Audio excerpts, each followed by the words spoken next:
Hi from ANDROIDPIT, I'm Jessica, and today we are here at PepCon with Brian Yee, a specialist about IoT.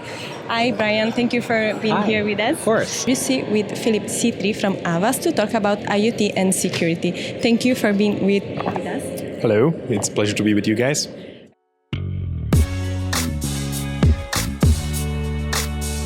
So the IoT devices are actually plugged to the network during the last couple of years already. But it's of course a growing business these days. Like everybody is getting used to it, have a smart webcam, having a smart fridge, having a smart TV at home.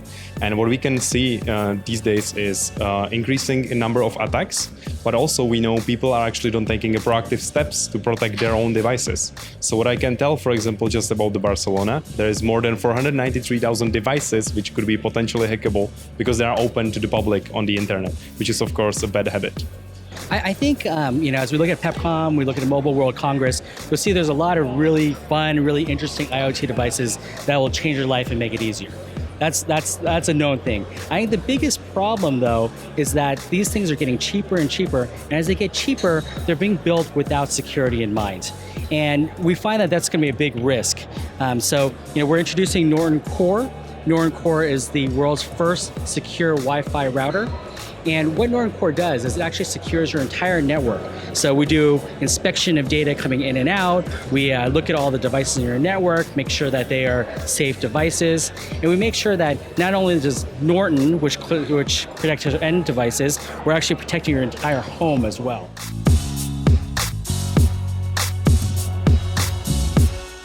Let's imagine you have, for example, a home router which might have a telnet open. So telnet is basically the communication outside of the internet which you can use to control the router. So the attackers might infect your router, then the router as a next step might infect, for example, your webcam at home, which might be unprotected again. It depends on the device and how it's set up.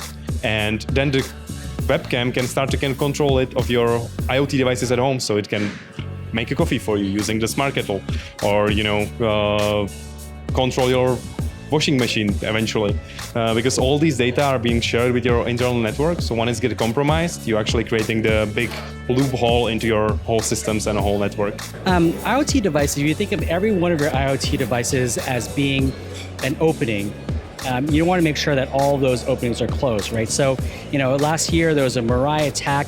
A lot of these things are just coming through. I think that was a IP camera, right? That wasn't updated. Or if you have devices that are using the default name and password, those are all things that are at risk. And when someone is in your network, once they're in your house, they can do whatever they want with the other devices, right? So, each of these, think of them as doors that can open.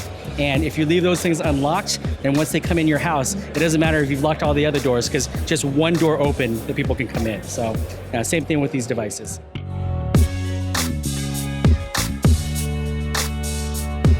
So these days, basically, there's no restrictions worldwide that how anybody should use the transmission of the data of any variables or any IoT devices or basically anything. So there are no any prescriptions like, hey, whenever you have a webcam, there has to be certain encryption in place between the cloud communication and the device itself. And that's creating the problem, because the end user can't actually do much about it by himself, right? He purchased the device and he's expecting to get all the features working. So they are in a place working, but he don't know if his personal data might get compromised.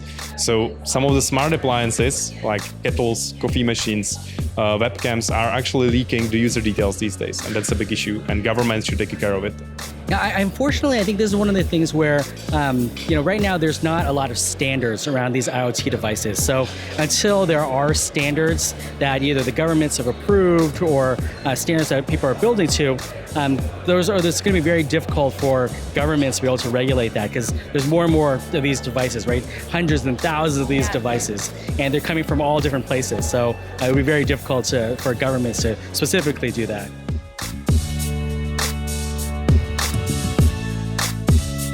So there are probably like the 3 easiest steps what I can recommend. So there are tools in place which can help you to identify if you have a problem with any of your smart device. So it can actually scan the vulnerabilities for you of the device. The second step is probably make sure that your home network is actually well connected and secure. So at least make a home router be well secured and some kind of good brand and with the latest upgrade, latest firmware.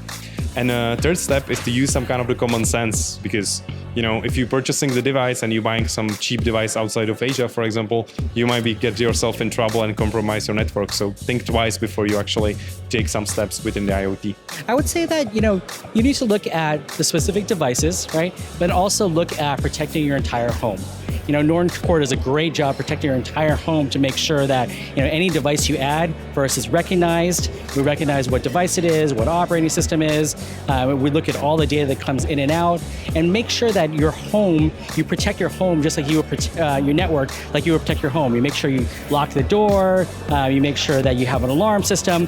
You treat it just the same way, because the data in your home and on any of your networks is actually just as important, if not more important. Okay, thank you very much for your time. It's been a pleasure. And bye. Thank you for your time. It's been a pleasure to talk with you about IoT and security. Thank you so much. Nice to meet you. Bye. Bye.